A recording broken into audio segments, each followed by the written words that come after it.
pourquoi certains expatriés sont malheureux ici en Thaïlande. Cette vidéo a pour but de t'éviter de glisser dans les mêmes schémas. La première des choses, je pense que c'est l'illusion et les idées qu'on se fait de manière générale. On va se faire des idées sur un endroit, sur des personnes. Et c'est pas l'endroit ou les personnes en soi qui nous déçoivent, c'est parce qu'on s'attendait à autre chose. C'est hyper important. On va quand même parler de points assez sensibles dans cette vidéo. On va commencer par les problèmes financiers. Alors effectivement, la plupart du temps, on vit en Thaïlande, mais on n'a peut-être pas bien calculé le coût de la vie. On se dit, OK, je vais venir avec 1200 € par mois. Cependant, il ne faudra pas vivre à l'européenne, il faudra manger thaïlandais, il faudra vivre dans des quartiers un peu excentrés pour payer un loyer qui est quand même un peu moins cher et tout ça est à considérer. On a également un problème des fois avec le fait de ne pas avoir de sources de revenus qui sont stables. Certains viennent ici, ils ont peut-être monté un petit business en ligne, félicitations si c'est le cas, mais on n'a pas une source de revenus qui est vraiment stable ou on n'en a peut-être même pas du tout. On s'appuie sur nos économies et ces économies justement, elles vont commencer à fondre petit à petit et à un moment donné, on va se retrouver piégé. Et ça, c'est quelque chose qu'il faut anticiper parce que quand il n'y a plus de sous, il n'y a plus de sous.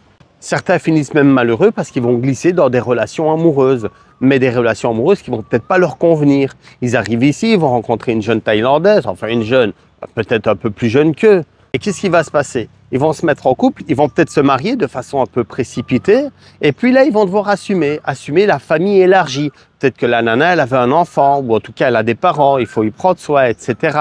Et ça, c'est des petites choses qui sont peut-être pas un peu réfléchies. Mais de mon point de vue, en Europe, c'est un peu similaire. Moi, ma mère, elle est sicilienne. En Sicile, c'est comme ça. Quand tu épouses la femme, tu épouses la famille. Et puis, le fait d'être marié comme ceci, ça peut également créer une certaine dépendance, une dépendance financière.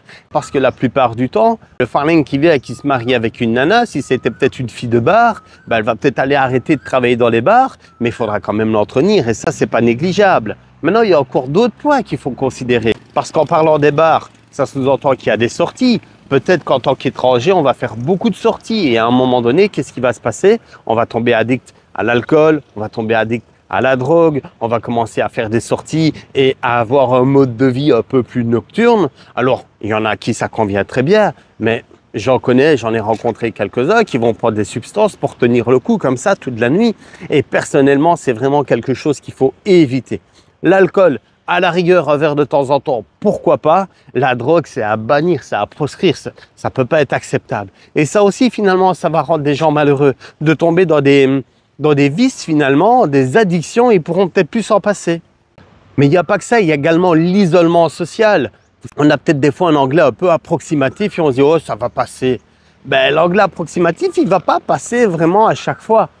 Ok, entre expatriés francophones, on va peut-être pouvoir communiquer entre nous, mais là aussi, il y a vraiment une réelle difficulté à se faire des amis. Ah, j'en connais sur Koh Samui, c'est des crasses. Hein. Il y a des populations francophones là-bas qui sont expatriées. Entre eux, ils se crachent dessus. Chacun tire la couverture de son côté. Il n'y a aucun respect.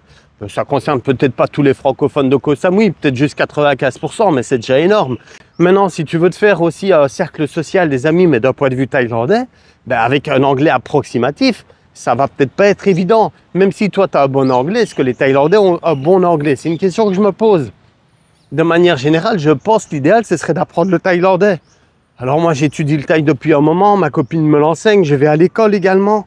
Ça m'aide, c'est bien, ça me permet de communiquer et de rentrer déjà dans des conversations, mais j'arrive pas non plus à le faire en profondeur parce que la langue thaï, elle est riche, elle est compliquée. Il y a une subtilité en tout cas. Et ça peut être un frein et ça peut également rendre certains expatriés malheureux. Tout ça peut finalement créer des manques de repères. Et là, je ne t'ai même pas encore parlé des problèmes de santé parce que certains expats vont arriver ici et ils vont négliger un petit peu ce côté santé, assurance santé. Parce qu'on a ce réflexe où en Europe, on a les caisses de mutualité sociale, on paye un peu tous les mois et tout se passe bien. Le jour où on a une opération, où on est malade, il n'y a aucun souci. Ici, c'est nettement différent. Tu dois toi-même souscrire à une caisse d'allocation, on va dire, sociale. Je pense ici à la CFE, c'est pas donné. Tu dois également souscrire peut-être à une caisse d'assurance, comme ça en cas d'accident, bah, tu es couvert. Et là aussi, c'est pas donné. Ça peut se chiffrer entre 100 et 200, des fois même un peu plus par mois, bah, selon ton âge. Donc ça, c'est vraiment quelque chose qu'il faut considérer.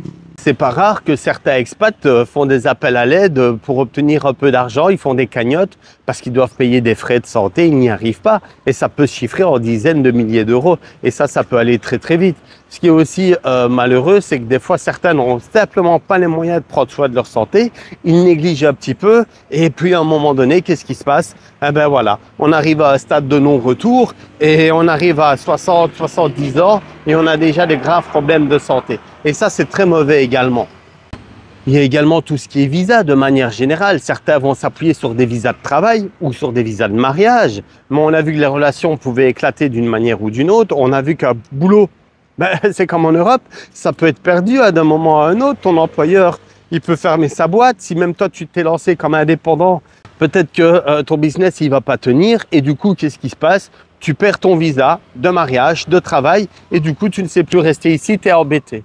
Alors maintenant, c'est vrai, il y a des aides, il y a des nouveaux visas qui sont sortis il y a un an, là, le DTV, etc. C'est pas mal, il peut aider, mais bon, il y a encore quelques conditions pour l'obtenir. Alors, de manière générale, ce qui se passe, c'est qu'on va commencer à courir après des documents d'un point de vue administratif, etc. Et là encore, on en revient sur cette fameuse langue qu'on ne maîtrise pas. Et quand on commence à courir à l'immigration une fois de temps en temps, et ça a été mon cas pour aller chercher des documents, je vous assure qu'avoir une petite base de thaïlandais, c'est déjà pas mal. Alors en conclusion, ces petits conseils, c'est simplement dans le but d'anticiper au mieux ton expatriation. Si tu as besoin d'aide, que ce soit pour t'expatrier ou si tu es là et que tu te sens en train de perdre pied, n'hésite pas à me contacter. Tu me fais un petit mail, il n'y a aucun souci, un petit commentaire sous cette vidéo. Et si je peux t'aider, je te donne des conseils, alors je le ferai avec plaisir. Je vais regarder si dans mes connaissances, j'ai pas des petits liens à te filer dans le descriptif de cette vidéo pour justement également t'aider à t'expatrier au mieux. Si tu as des questions, tu me les poses et pense à t'abonner bien sûr pour suivre les prochaines vidéos. Je te dis à tout bientôt, je continue ma balade. Salut!